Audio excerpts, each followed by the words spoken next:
Hola, bienvenidas y bienvenidos al podcast Todo empieza con una palabra, el podcast de Escuela de Escritores. ¿Qué tal, Ale? Pues muy bien, Lara. ¿Tú qué tal? Pues bien, con muchas ganas de explorar la palabra de hoy porque me ha pillado desprevenida. Lo reconozco. Totalmente. No a pesar de haber tenido que preparar el guión y todo. A pesar de haber tenido que preparar el guión, no he visto venir lo que va a pasar ahora mismo. Bueno, eso creo que no lo estamos viendo venir ninguno, ¿eh? Pero bueno, vamos a presentar a Laura. ¿La presentas tú? Sí. Bueno, antes que nada, os contamos, Laura García de Lucas, nuestra invitada de hoy, es poeta y profesora de escritura creativa. Su primer poemario, Vasija, de 2019, fue ganador del premio iberoamericano Rey David de poesía bíblica y ha sido traducido al portugués. También ha publicado Paisaje, Cuerpo, con ediciones Amargor del 2022, en coautoría con Luis Luna. En 2024 ganó el Premio Internacional de Poesía Crítica Álvaro Tejero Barrio con su poemario Fugamundi y además de todo esto forma parte del proyecto artístico Prostíbulo Poético con su alter ego Lavarruntos, que me encanta y ha trabajado en el ámbito de la poesía escénica con el taller de teoría de la performance del Museo de Arte Contemporáneo de Bogotá. Es miembro de la Asociación de Mujeres Poetas Genealogías y actualmente es profesora y coordinadora del Departamento de Cursos por Videoconferencia en Escuela de Escritores. Bueno, Laura, ¿qué tal? Muy bien. ¿Qué palabra nos traes? Yo hoy he traído una palabra que es adobe. Adobe. Es que adobe. Casi estaba cogida Me la has dicho y he pensado, la hemos usado ya 4. Fijo. ¿Por qué adobe? ¿Qué significa? Bueno, antes de nada, por si alguien no lo sabe, cuéntanos qué significa adobe y sobre todo qué significa para ti adobe. ¿Te imaginas que ahora digo, es el programa este? Fíjate que lo he pensado y he dicho, no lo hagas. O sea, he entrado a este podcast diciendo, no hagas esa broma. No va a ser. Nada, me parece bien. Va a haber muchas bromas. Es que yo luego he buscado por qué Adobe se llama Adobe y tiene lógica. Ahora luego si queréis os lo cuento. Adobe. Me flipa la. Adobe es que es una. Yo la tipología en general. Pero me refiero a estos adobes, a los ladrillos sin cocción, que son muy típicos de mi tierra de origen, de Castilla, de Tierra de Campos. Y bueno, esta es la palabra, ¿no? El adobe. ¿Por qué? No tengo ni idea. Tú me lo preguntaste, yo creo que estaba todavía cerrando esa casa del pueblo, cerrando el verano, con todas estas cosas y me vino de repente la palabra que me parece extremadamente sonora y bella y todo lo que está relacionado con ella. Vale, pues ahora veremos a ver cómo conectamos ese adobe con, bueno, en tu caso la poesía, que es lo que más trabajas. Porque a mí, o sea, quiero decir, si yo tengo que hacer el ejercicio literario de conectar el adobe con la literatura, para mí es muy sencillo. Al final un adobe es un ladrillo y además un ladrillo manufacturado, o sea, es decir, que puedes hacer en tu casa, que hacía la gente antes en su propia casa. Y para mí escribir es un poco así también, ¿no? Es jugar como con esas palabras, que puede ser un poco el barro. Estoy explicándote por qué has elegido la palabra. No. O sea, tenía que llegar aquí el hombre a explicarte por qué has elegido esta palabra. Oye, ¿me con Adobe? No, pero estoy diciendo lo que significa para mí. Cuando tú dijiste Adobe, yo dije, ostras, pues puede ser una buena palabra que incluso mejor que la propia palabra ladrillo, porque al final el ladrillo es algo que tú compras para construir, pero esto tú tienes que hacerte el propio ladrillo para construir algo, ¿vale? Y yo digo muchas veces a los alumnos, sobre todo a los alumnos de proyectos, que el primer borrador no es la casa, pero el primer borrador sí que puede ser el ladrillo de Adobe y con eso tú construyes la casa y hasta que no tienes esos ladrillos no lo puedes hacer, ¿no? Y entonces a mí me gustó mucho cuando dijiste la palabra, aparte de ser súper sonora y como yo también soy castellano, como sabes, yo a tope con el Adobe, me pareció muy fácil de conectar con la escritura y para mí tiene una imagen simbólica o un símbolo que yo le he querido buscar a la palabra propuesta por ti, que me parece muy literario y me parece muy de escribir, que no sé si resuena un poco con tu propia idea, aparte de esa sonoridad que tú buscabas en la propia palabra en sí, que eso ya es muy poético. Ahora buscamos, ¿no? Ahora desarrollamos un poco ese adobe, pero justamente yo había llegado a eso. Una de las preguntas era cómo se relaciona esto con el proceso de escritura y yo tenía esas tres partes. Primero, y yo también lo hablo mucho con mis alumnos, tienes que elegir los ladrillos de los que va a estar construida tu casa. Tu casa sea una narración, una obra de teatro, lo que sea, tiene que ser una elección consciente. Y creo que es una de las principales victorias que consigue un alumno cuando es consciente del ladrillo que quiere utilizar. Porque muchas veces cogemos el ladrillo del Leroy Merlin, que nos viene barato, que hemos escuchado muchas veces. Está bien la casa, pero no suena a nosotros. O a veces cogemos un poco de aquí y de allá y nosotros como profesores vemos mucho, ¿no? Cuáles son esos materiales de construcción propios. A mí me saltan muchísimo. Yo creo que esa elección es muy importante. Tampoco llega pronto, ¿eh? Nosotros que somos todos profesores sabemos que escucharnos a nosotros mismos como escritores es mucho, o a mí me parece, no sé qué pensáis, mucho más difícil que escuchar a los alumnos, ¿no? Escucharte a ti mismo como escritor, identificar ese adobe es complejo. Después construirlo. En mi pueblo están las adoberas. ¿En tu pueblo hay adoberas? No, ya no. Pero bueno, sigue estando el sitio de las adoberas. No, claro. O sea, quiere decir, edificios hechos de adobe hay todavía en mi pueblo. Las adoberas era igual que las eras. Yo no te voy a contar por qué conozco las adoberas, porque no sabemos en qué horario sale esto. Pero las adoberas era un espacio que estaba a las afueras del pueblo, muy, muy plano, donde la gente iba a hacer sus ladrillos de adobe, porque tienen un proceso de construcción y luego había que dejarlos secar. Entonces yo conocía la palabra adobe y adobera desde la más tierna infancia, porque ibas con la bici. Yo conocía eso antes que ordenador, ¿no? O sea, es una palabra muy primigenia. Y también me fascina mucho que los adobes de la casa de mis abuelos y de mi madre estaban hechos por ellos. Claro. O sea, ¿cómo ha cambiado todo esto, ¿no? Tú has hecho el propio material con el que has construido tu casa, cómo te conforma eso también, cómo ha cambiado que mi madre vivía en una casa de adobe y yo ahora vivo en una casa que cuando se estropea el ascensor es un drama en el chat de propietarios. Y creo que eso es muy interesante, ¿no? Ese trabajo muy laborioso, muy lento, de secado, porque tiene que estar bien seco. Claro, yo he visto cómo se hacían adobes en un vídeo de YouTube antes de venir aquí, pero yo no sé hacer adobes. Entonces me parece muy interesante. Y luego el adobe hay que mantenerlo, que eso también creo que lo podemos usar mucho como símil con la literatura. Hay que encalarlo. Las mujeres lo encalaban antes de la fiesta para que estuviesen bien blancas y bien relucientes. Si se desprende, hay que cuidar. Y la literatura y la escritura también hay que cuidarla. Como te pases el día sin encalar de vez en cuando, sin leer, sin nutrir, ¿no? Estamos perdidos. Hay una parte aquí, estamos hablando de paciencia y de lentitud todo el rato, que es algo que ya lo hemos hablado muchas veces en este podcast.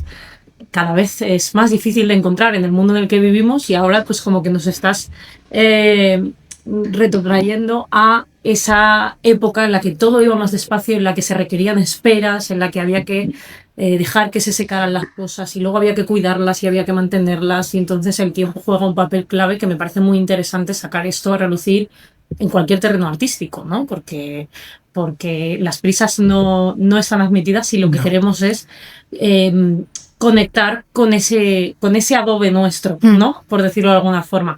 Además, yo quiero sacar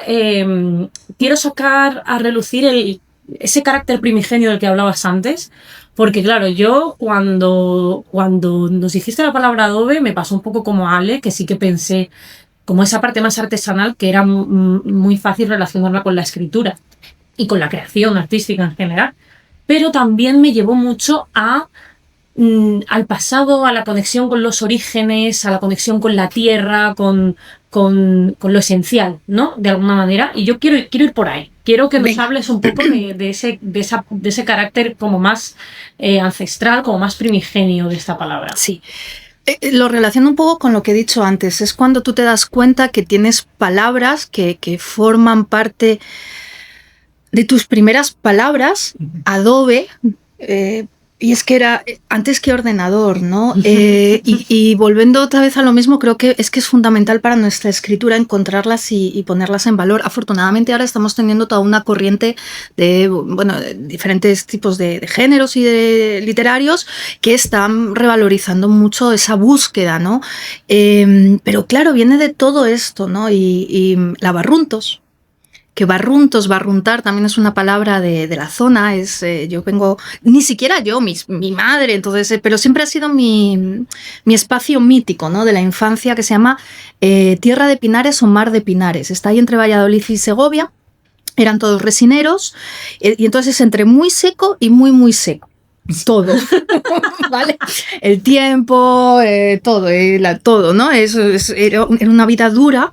Yo hay varias palabras que se han quedado muy marcadas. El barruntar, que está barruntando, te estás dándole vueltas. La miera, que es la resina de los resineros, y yo recuerdo que si te manchabas de miera tenías una buena regañina, por no decir otras cosas, y la abuela limpiando los monos de trabajo, la miera se limpiaba con sosa cáustica, imaginaos una cosa, y entonces los niños teníamos súper prohibido la alacena, ¿dónde estaba guardada la sosa cáustica? Claro, esa alacena tenía un poder de atracción, claro. Que era una cosa. Pero fijaros todas las palabras, ¿no? que van saliendo: la alacena, la alcoba, la miera, el adobe.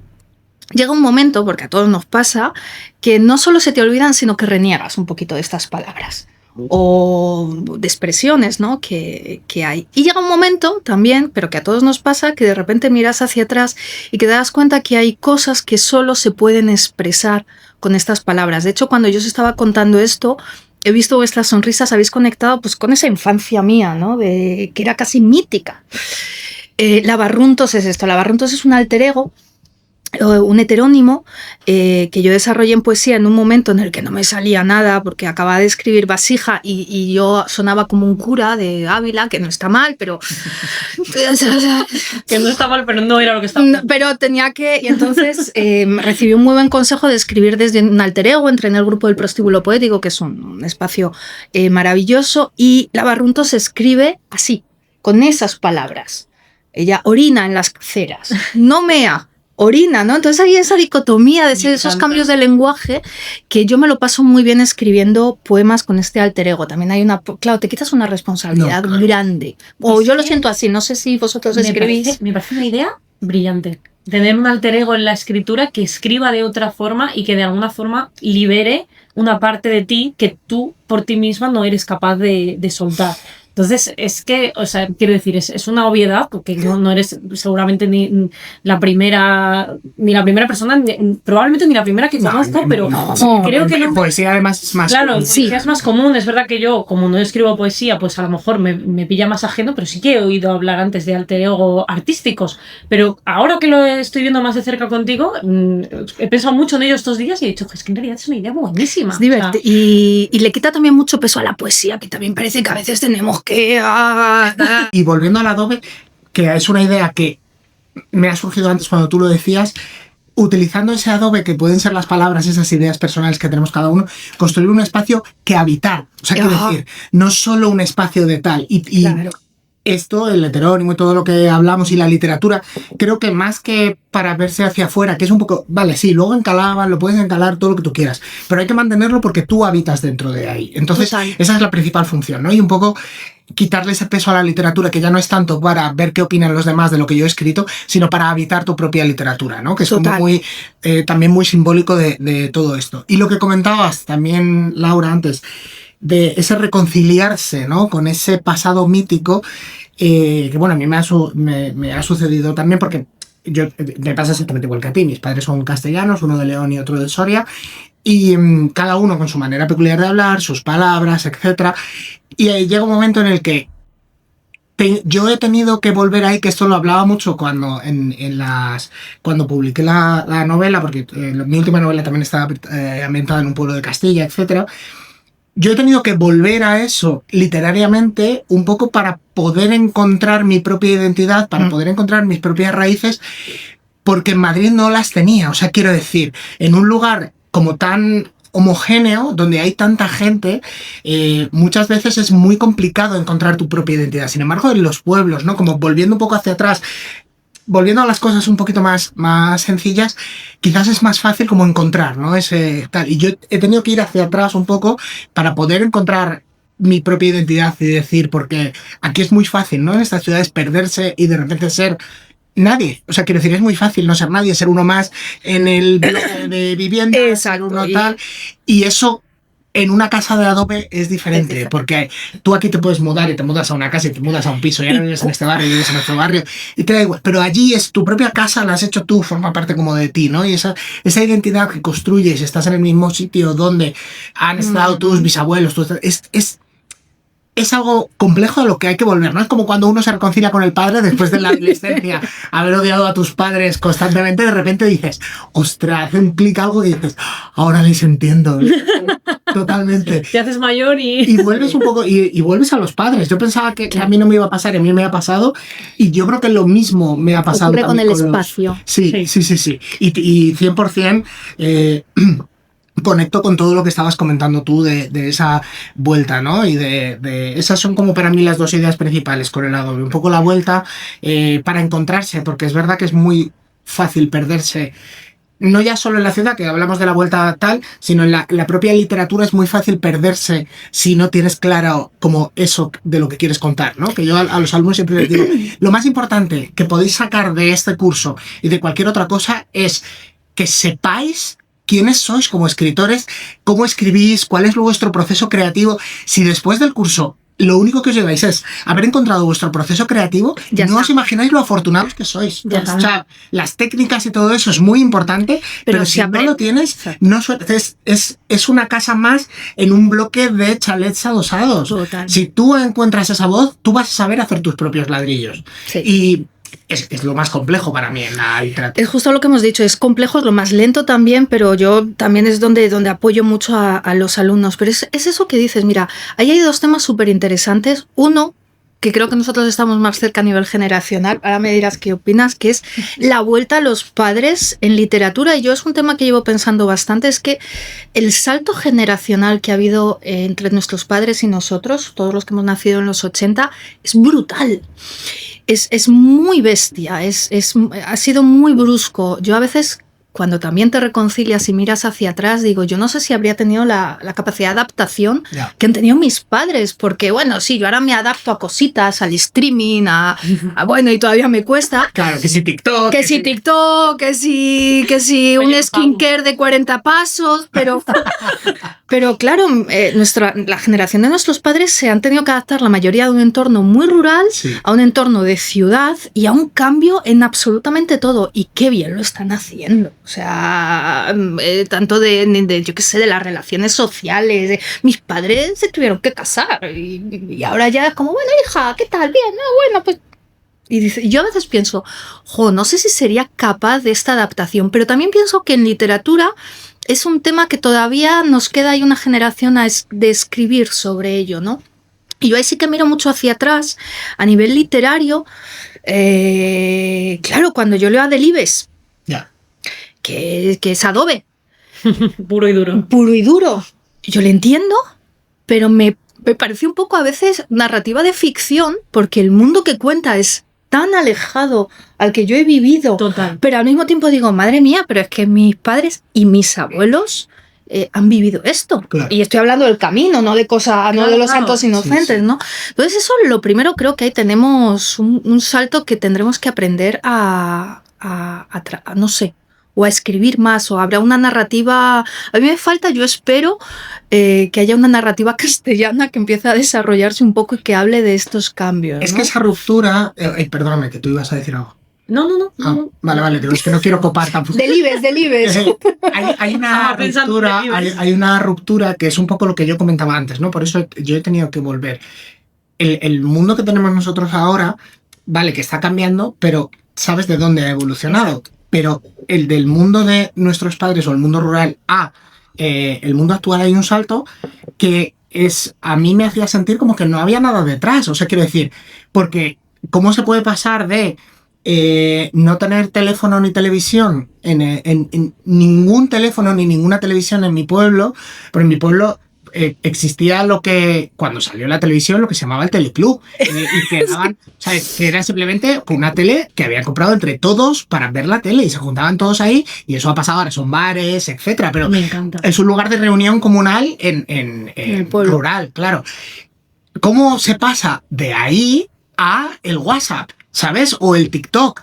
Entonces, todo ese cambio, mi madre ha pasado de no tener televisión ni teléfono en casa a subir fotos al WhatsApp de su último viaje, ¿sabes?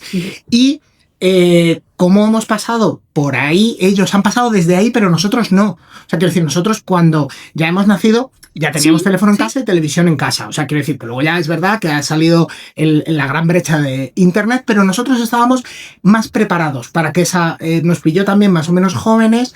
Y hemos podido como ir salvando lo que tú decías. Pero para mí antes no había nada, o sea, quiero decir, porque ese cambio es muy brusco y muy brutal. Entonces, eso es lo que tenemos, yo estoy intentando reconstruir literariamente. Interesante. Porque es lo que tú dices, lees a Delibes y tú dices, es que esto es el siglo XVIII, pero claro, es que entre el siglo XVII, XVIII, XIX, los avances han sido como muy mínimos, poquitos. y de repente en 20 años que han sido cuando nuestros padres han dejado los pueblos, ¡boom! ¿Sabes? Entonces, ¿cómo lidias con eso narrativamente? Y yo, mi respuesta es personal 100%, ha sido volver un poco la mirada hacia atrás por intentar llenar ese hueco de decir, es imposible que yo haya aparecido aquí de la nada, sin nada. O sea, yo tengo que venir de algún sitio. Y parece que hay una brecha como que hemos pasado del pantalón de pana a vestir con camisetas de Mickey, ¿sabes? Sí. Y es como... ¿Vosotros creéis que cuanto más extremos son esos cambios, cuanto más distancia parece haber? Quiero decir, pues los ejemplos que tú ponías, que hay como ciertas generaciones, sobre todo la generación de nuestros padres, que es como que han vivido vidas extremadamente diferentes, todo ha cambiado muchísimo. ¿Creéis que cuanto más extremos son esos cambios, más difícil es reencontrarte con tu origen, con lo que tú eras? Porque yo siempre pienso, joder, te estaba pensando pues eso, en tus padres, en esa idea de vivir en una casa sin teléfono, sin televisión ni nada, subo cosas a WhatsApp y a Instagram. Claro, pero tu madre lo ha vivido todo y es ella la que no tenía teléfono ni televisión, y es ella la que está subiendo imágenes a Instagram. Pero ¿vosotros creéis que ese nivel de cambio tan fuerte, esa sensación de vidas tan distintas, te aleja de alguna forma de tu adobe, por decirlo de alguna manera? Tienes que volver a tu adobe. Y ahí yo creo que estoy de acuerdo también contigo, que ese es nuestro trabajo, no va a ser la generación de antes la que nos va a contar, porque además no vamos a ponernos, pero hay un estigma también sociológico de lo rural a la ciudad, sí. hay un y eso está ahí, y hay que decirlo, hay un estigma también en el lenguaje, que bueno, nosotros, pero yo el laísmo todavía lo llevo como yo soy súper laísta, pero porque luego había un estigma grande, ¿no? Ellos no nos lo van a contar. Ellos son la generación para mí mucho del silencio. Ya. Y el adobe es muy silencioso además. Sí, además han hecho un esfuerzo muy grande y muy consciente por salir de ahí. Exacto, por entonces, darnos una vida mejor. Tú ahora claro, pero como suena como si eso fuera algo malo, ¿no? Han hecho un esfuerzo muy grande por salir de allí, como si fuera un sitio del que necesita salir, que en algunos sentidos se ve. En su momento fue. Era duro. Yo no quiero idealizar tampoco. No, claro. Que es muy dura y muy compleja. Claro, pero yo creo que parte de la gracia de volver al adobe es aceptar pues, esa parte como también más oscura, más dura, más compleja, y no renegar de ella, ¿no? Pero eso es algo que podemos hacer ahora, como dice Laura. Y yo creo que en la literatura eso es algo que se está haciendo y que valen las dos cosas. O sea, quiero decir, yo no sé hasta qué punto, pero es verdad que cuando lees a Delibes, sus novelas casi parecen novelas exóticas, como las típicas novelas de aventuras de me voy a una selva y te cuento lo que hay allí, etc. Una tribu perdida. Claro. Entonces, en cierta medida, que no creo, conociendo a Delibes, no creo que fuera esa su intención, pero sí que dan un poco esa sensación. Y yo creo que el punto de vista, o por lo menos el punto de vista desde el que yo afronto la escritura de esas realidades, primero, no son de primera mano, porque yo ya no lo conozco de primera mano, yo ya no he vivido allí, yo solo puedo, pues a través de lo que deduces, porque tampoco se cuenta mucho, a través de lo que te cuentan, a través de lo que ves, pero lo cuentas desde aquí, o sea, es decir, ya tendiendo un puente, no tanto como algo exótico, algo que tal, sino integrándolo como parte de una cosa que ya va en lo que somos. Entonces, esa ruptura que yo digo también tiene mucho que ver con que que esa gente ha hecho mucho esfuerzo por salir de allí y no parecer de pueblo ni nada parecido. Entonces, claro, daba la sensación de, si no somos de Madrid, ¿de dónde somos? O sea, ¿de dónde venimos cuando supuestamente vosotros no sois del pueblo? Yo, mis padres hemos ido muchísimo al pueblo y tal. O sea, quiero decir, esa conexión en realidad nunca se ha deshecho, pero sí que hay. Mi madre, por ejemplo, dice que es de Madrid, porque ella ya nació en Madrid, porque mis abuelos son los que se vinieron aquí y ella vinieron cuando estaba embarazada y nació ella aquí. Ella siempre dice, yo soy madrileña. Y digo, pues te sientes tú más madrileña que yo, a pesar de que se supone que yo ya soy de segunda generación, pero... Y ese esfuerzo yo no lo veo conmigo mismo. O sea, quiero decir, yo si alguien me dice, y de hecho mucha gente me lo dice porque soy muy pesado, entonces me dice, hombre, como tú eres de Soria, yo no le rebato, yo no soy de Soria, yo he nacido en Madrid y tal. Pero no me importa que me digan, eres de Soria. Sin embargo, mi madre sí que hay en plan de, no, yo soy de Madrid, yo ya he nacido en Madrid. Es como, vale, tú has nacido en Madrid, pero ¿qué más da? Todo lo tuyo, todo lo que traes es de, ¿por qué ese renegar, no? Y yo creo que narrativamente esto responderá a todas esas preguntas, pero desde la integración, no tanto desde el desprecio, ¿no? No lo exótico de esto se hacía, sino pues fíjate, y ya contarlo desde que lo hemos heredado. Forma parte de nosotros y de nuestra historia. Eso claro. es. Y creo que eso es muy interesante también. A ver, yo me corrijo a mí misma, sí que veo en general, tanto en la literatura como en otros géneros, que se está volviendo, que se está mirando hacia atrás mucho más, sí es cierto. Me ha hecho mucha gracia lo del teleclub, has dicho, sí. Porque... soy muy mala para los nombres, luego lo buscamos y lo etiquetamos. Este verano en las fiestas de mi pueblo vinieron 2 chicas maravillosas, 2 actrices que tenían una pieza que se llamaba Orgullo Rural, donde iban trayendo justamente todas estas cosas. Yo lo del teleclub, por ejemplo, no lo sabía, y estos espacios crean debates muy bonitos porque ahí sí que se abre. Ahí sí que se abre, entonces te cuentan que, claro, el teleclub normalmente estaba en el bar, era una tele, ibas a las 7 de la tarde los domingos, que ponían un programa y entonces aparece una narrativa muy interesante, ¿no? Sí. Muy, muy interesante. Entonces creo que ahí sí que podemos encontrar esos espacios. ¿Qué nos ocurre? Y fijaros que uso mucho la palabra espacio. Es que todo esto está relacionado a lo físico. Entonces, otra de las cosas por las que creo que el adobe es importante y que yo trabajo a veces también con mis alumnos cuando hay que enganchar con todo esto que está primigenio y que está integrado, y que luego ya veremos lo que hacemos con ello, si lo matamos, lo que dejamos o qué, claro. Es hacer mucho trabajo de volver a esos espacios físicos literalmente, porque tú has dicho algo que a mí me ha quedado muy marcado, es que habitamos los espacios. ¿Qué nos pasa en Madrid? O si te vas a otro sitio, ¿cuántas veces nos hemos mudado nosotros de casa? ¿Cuántas? O sea, yo es que ni lo sé ya. Y en el fondo, sí, tienes un poco de cariño, pero no hemos llegado a... O sea, hay muchas casas que son muchos no lugares.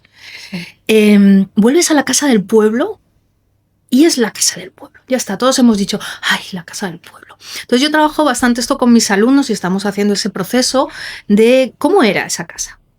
¿Cómo estaban las paredes? ¿Estaban fresquitas? Las paredes de adobe están siempre muy fresquitas, porque si queréis os pongo el vídeo de YouTube. Hay un proceso termodinámico que guarda el calor durante el día y lo saca durante la noche. Están siempre fresquitas y sin embargo manchaban un poco, tienen un olor especial. Bueno, sí. ¿Cómo habitas ese espacio? Y cuando conectamos mucho con lo físico, con el objeto, con el espacio, con la paja, con el bar, es que no puedes ser la misma persona. Si has nacido en una casa con ascensor, que el día que se estropea es un drama, que si has nacido... Se te ha estropeado el ascensor, ¿verdad, Laura? Me van un quinto. Esta mañana. ¿Qué es? No sé por qué esas sutiles pistas. Sí, pero confío mucho en mi comunidad de propietarios para cuando vuelva esta tarde. Que si has nacido rodeado de paja y barro.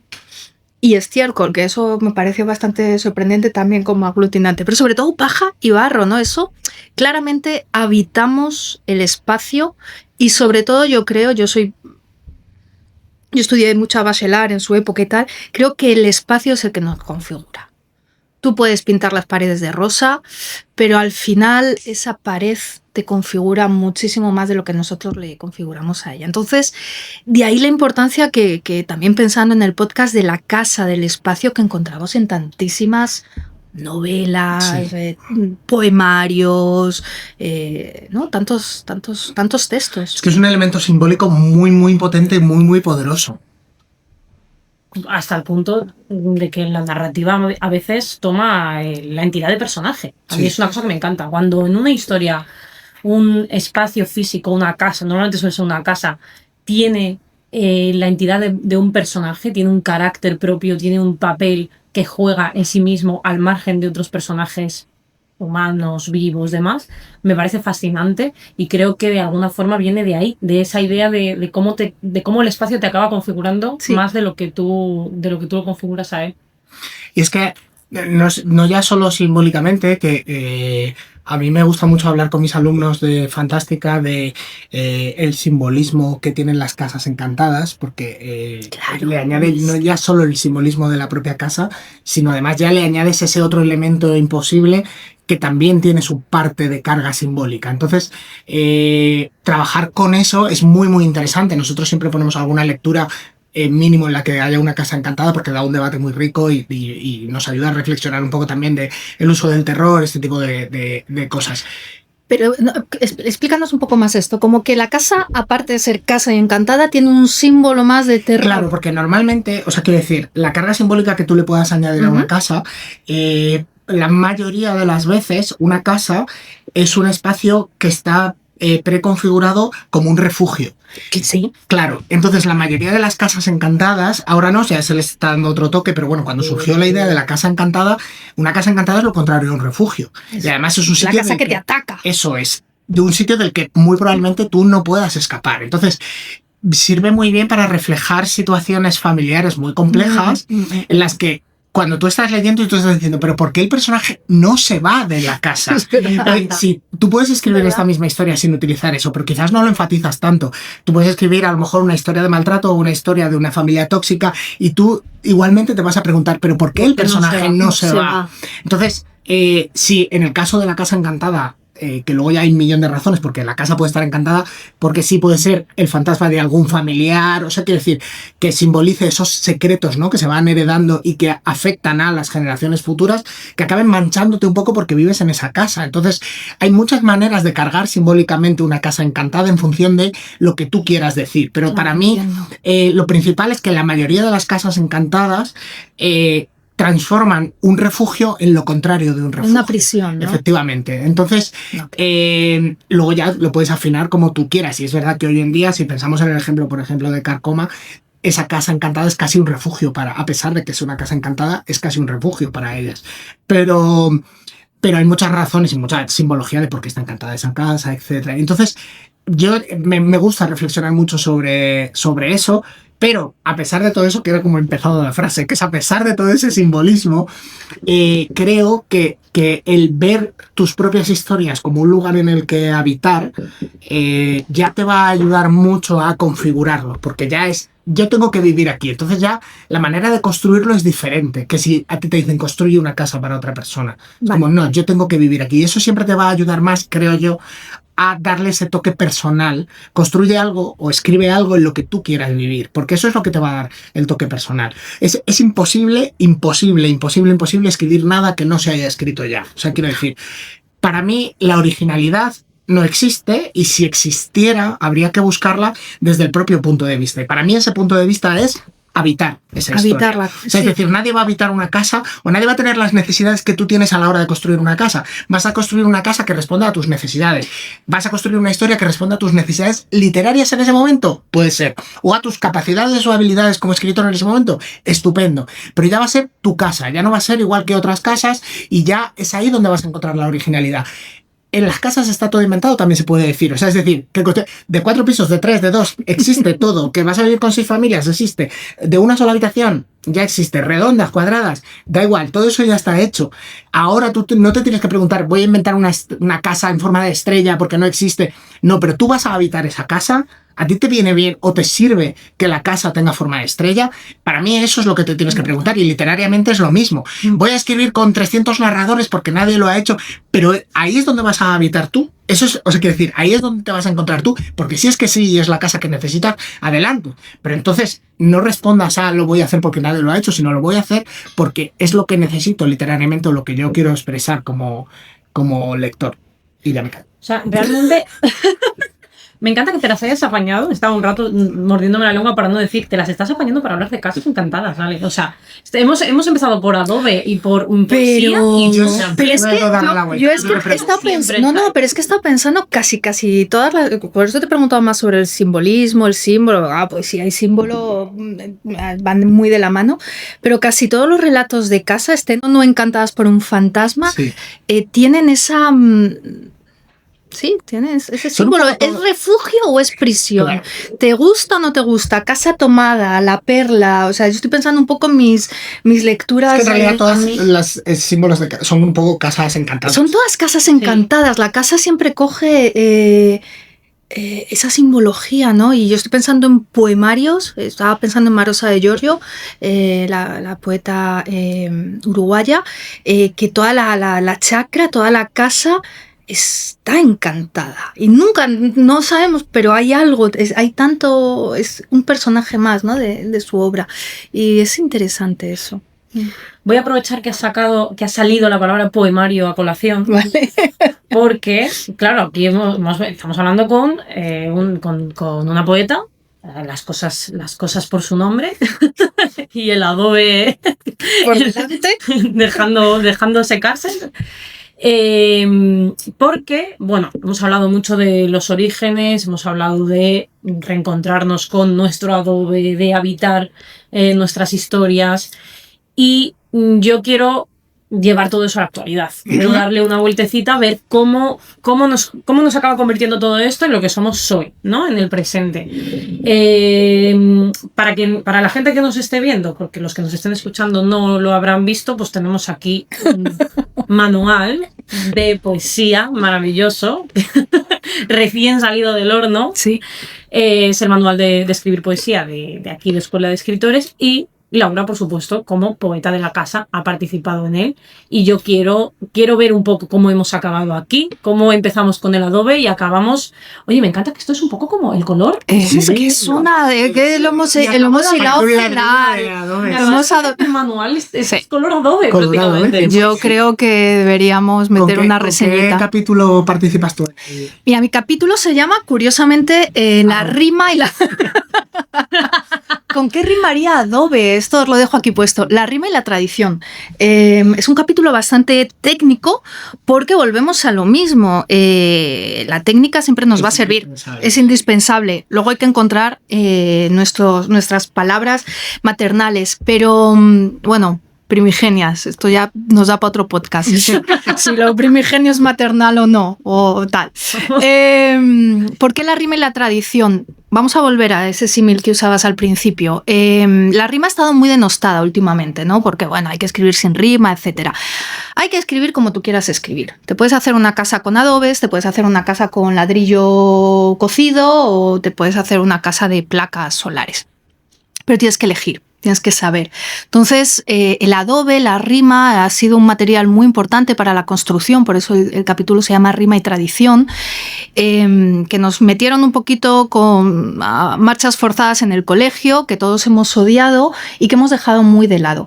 Pero hay que saber identificar la rima y hay que saber cómo usarla. Y luego tú eliges. Sí. Y luego tú eliges. Yo siempre tengo esta pregunta de los alumnos de ¿pero por qué no se puede rimar? No, si tú puedes rimar. Ahora, ¿tú te habías dado cuenta de que has metido un ladrillo de adobe entre tus placas solares? Porque queda raro.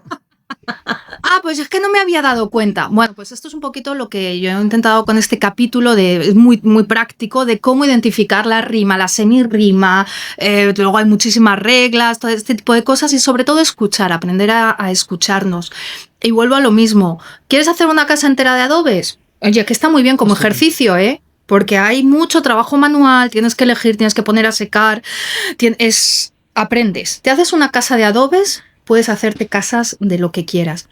Normalmente lo que ocurre es que en los primeros poemas, donde la estructura es importantísima, bueno, en todos los poemas, pues eso, nos aparecen unos ladrillos, unas cristaleras, y luego al final 2 adobes así juntitos, porque suenan bien. Yo le llamo el final chimpún, rumpún, y dice, ya tiene final chimpún, es poema. Es importante, ¿no? Aprenderlo. Y ese es mi capítulo. Me pareció súper bello volver, porque también era volver un poco a todo esto que nos enseñaron en el colegio y que dejamos muy de lado. Y la verdad es que creo que es un capítulo muy divertido. Yo me lo paso muy bien cuando tratamos este tema en clase y rimamos mucho más de lo que pensamos. No, a mí me parece súper interesante porque además yo no escribo poesía, pero tengo una tendencia disparatada a las rimas internas cuando escribo narrativa. Ale lo sabe, que ha sido profesor mío y se acaba de decir, esto está lleno de rimas. Todos. Es como funciona el cerebro, porque busca las palabras por proximidad. Claro. Entonces, me encanta porque me interesa, o sea, es un capítulo, tu capítulo me interesa mucho, me interesa ese entendimiento de la rima y ese, pues lo que decimos siempre, tienes que conocerlo, tienes que comprenderlo, tienes que conectar con ello y luego ya descubrirás qué vas a hacer tú, ¿no? Sí, porque yo a los alumnos, cuando yo soy muy pesado, Lara lo sabe porque soy alumna mía, cuando están leyendo en voz alta yo siempre marco las rimas internas. Entonces, claro, hay gente como... Y ya marco, o sea, rimas que como que esta palabra suena, como que la cadencia de la frase hace que parezca que riman. Entonces yo las cambiaría. Y claro, me dicen, pero es que no entiendo esta demonización o qué pasa. Y les digo exactamente lo mismo. Les digo, ¿tú has elegido esas dos palabras con un efecto rítmico? No. Pues entonces. Te han salido así. Entonces yo te digo que al leerlas llamas la atención del lector sobre ese ritmo. Si no te interesa llamar la atención sobre ese ritmo, hay que cambiarlo. Pero si no lo sabes, si tú no sabes cómo funciona, no puedes utilizar eso a tu favor. Y queda como... Es que eso despista de lo que tú quieres contar. Y tú tienes que ser muy consciente de dónde estás poniendo los ladrillos, qué tipo de ladrillo haces. Y entonces, si no, pues sí, efectivamente, puedes ser una casa y puedes vivir en ella. Pero se podría entrar a frío o no tendrá puerta, o eso hay que verlo. Y con la rima me pasa mucho, porque yo es como... Es muy fácil porque hablábamos de que el cerebro siempre busca palabras que suenan iguales, porque piensa muy rápido para escribir y entonces sale todo con rimas y cacofonías. Menos cuando me ponga a escribir poesía, que yo estoy seguro que ahí no me va a salir ninguna rima. Sí, me encanta. Cuando lo buscas, desaparecen. Desaparecen todas. Y es muy importante, no solo en esas técnicas, estoy 100% de acuerdo contigo, me parece que es una función indispensable, no solo de este manual, sino de todos, el ser técnicos y prácticos, enseñarte a hacer este tipo de cosas y con la rima, me parece algo maravilloso. Luego tú eliges las herramientas que hay que hacer, porque me pasa cuando explicamos géneros o lo que sea, la ciencia ficción es esto, bueno, pero hay un libro que no es clásico. No, yo te estoy explicando cuáles son las herramientas para escribir ciencia ficción. Luego tú decides, si tu historia es de ciencia ficción, qué herramientas necesitas y cuáles no, y si quieres coger herramientas de otro género o hacer lo que quieras. Quieres hacer una ruptura. Efectivamente, pero consciente.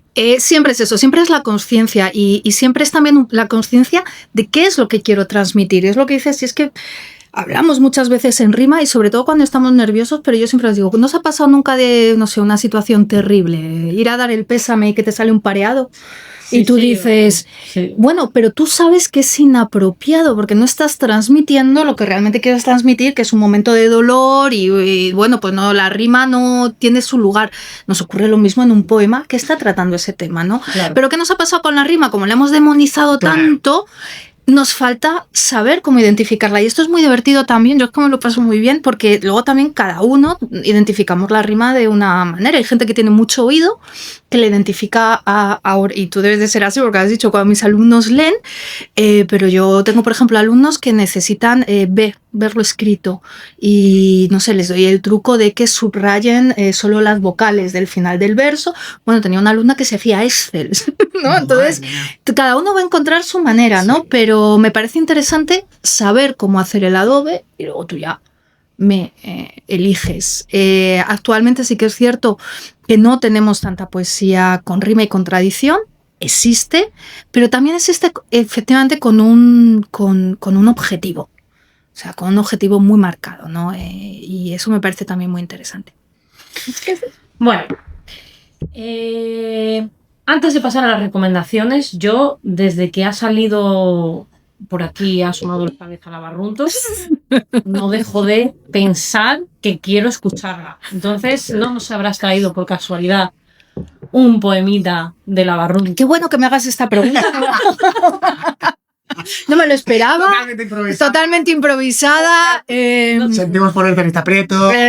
Bueno, yo tengo que meter aquí la cuña. La Barruntos, como ya sabéis, forma parte del prostíbulo poético. Actuamos en Madrid, un par de veces al año, un par de veces al año, una vez al mes. Estamos ahora en el Teatro del Barrio y me lo paso fenomenal. Entonces os he traído un poema del último libro rojo. Tenemos 13, 14 publicados, me van a matar. Este es del 12. Y además es un ejercicio muy interesante, ¿no? Porque también me tengo que poner ahí. Y justamente este poema vino porque yo tenía en mis manos un diccionario de palabras del Carracillo. El Carracillo es como se llama como le llaman los habitantes a esta zona. Y el hablar de Cuéllar, de una poeta que se llama Alfonsa de la Torre. Ella dudo que viviera en adobes porque sus antepasados era Jaime I el Conquistador de Castilla, pero hizo un estudio entre filólogo y antropológico del habla de Cuéllar. Yo tenía estos dos documentos porque estaba ahí investigando mis cosas y a mí lo que más me gusta de escribir es documentarme, pero en algún momento hay que escribir. Y lo vais a entender porque todas las palabras que aparecen empiezan por A. Entonces yo estaba en esa página del diccionario, ¿vale? Pero claro, eso nos da una sonoridad brutal. Hombre. Y además, ya por último, que no os lo he contado, pero yo he hecho mi búsqueda etimológica pensando también en nuestra compañera Chiqui, que me contó que le encanta. Sí. Ladrillo es una palabra árabe, adobe es una palabra árabe, adub, el ladrillo. Entonces, todas esas palabras de almohada, albóndiga, alacena, alcoba, vienen de ese pasado árabe, y en mi tierra yo creo que solo había árabes y mozárabes, pero luego nos cristianizamos todos, como Santa Teresa. Bueno, vamos a ello. Abuja, abutagado, acarrear achicoria. Cada mañana, madre, el café de los pobres. Cada mañana, madre, achiperres limpias, todo el tiempo, acogotar, todo el tiempo, adobe, adobe, este adobe, todo lo tapa, la paja y el barro, los ladrillos mal hechos, ladrillos, lo mal hecho, que se deshacen adrede agoreros, las alacenas de los pobres, las albarcas de los pobres, para ir a coger taramuja al muérdago, para alventar el grano de la paja, para quitar los arbrojos de pies, los trozos de pan se añuzgan. Arrebaña, padre, con hambre, padre, porque nos arricimos en invierno y la vecina me avía y me atusa antes del día, antes de olvidar todas las palabras. Bueno, qué maravilla. Muchísimas gracias, Laura. Sí. Muchísimas gracias, Laura. Gracias, ¡con Dios! Diga, Lavarruntos. Me ha gustado muchísimo. Me encanta. Bueno, pues vamos a pasar a las recomendaciones. Después de esto ya todas las recomendaciones se quedarán pequeñitas, terriblemente actuales, poco adobadas. Yo he de decir que la recomendación que he cogido también es un poco vuelta, ¿no? Y reivindicación, más que vuelta, ¿no? Reivindicación de esa convivencia. Y he elegido un poemario que se llama Romero recién cortado, de Juan Carlos Panduro, que hace también un poco un regreso o actualiza, coge esos elementos que, por ejemplo, tú comentabas en el poema y los actualiza, ¿no? Y los lleva al presente, donde todas esas realidades aún existen o aún tienen un eco, ¿no? Y a mí me gustó mucho, me pareció bellísimo y lo disfruté, está en la editorial de Traversal. Y lo recomiendo mucho porque cuando estaba preparando el podcast fue una de las primeras cosas en las que pensé, sí, que me vino a la cabeza, ¿no? Cuando estaba preparándolo, y súper recomendado. A mí me gustó mucho. Además, fue alumno de nuestro máster de poesía.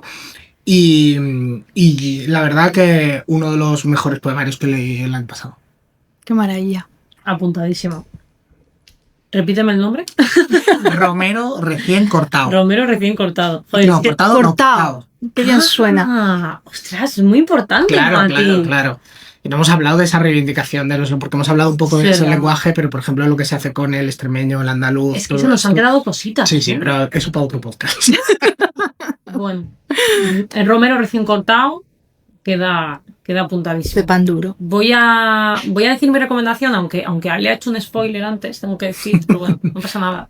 Que es Carcoma. Yo la verdad es que desde que hablamos de la palabra adobe y pensé pues en el concepto de la construcción ya me fui un poco, no tanto a la idea del espacio y de la casa encantada, yo no estaba pensando en la casa encantada, aunque en Carcoma hay una casa encantada, como bien hemos comentado antes, sino que estaba pensando más en la idea de el pasado, de conectar con el pasado, de conectar con los orígenes, porque también hay mucho de eso en la historia de Carcoma, mucho descubrimiento relacionado con antepasados y con historias más antiguas, y creo que bueno, realmente es que esta historia tiene todo lo que hemos comentado está aquí, está esa idea del espacio inhabitable que intentamos volver habitable y está esa idea de conectar con el pasado. Así que, bueno, Carcoma de Leila Martínez, si alguien no lo ha leído, porque la verdad es que es una novela bastante conocida, pues esta es vuestra señal.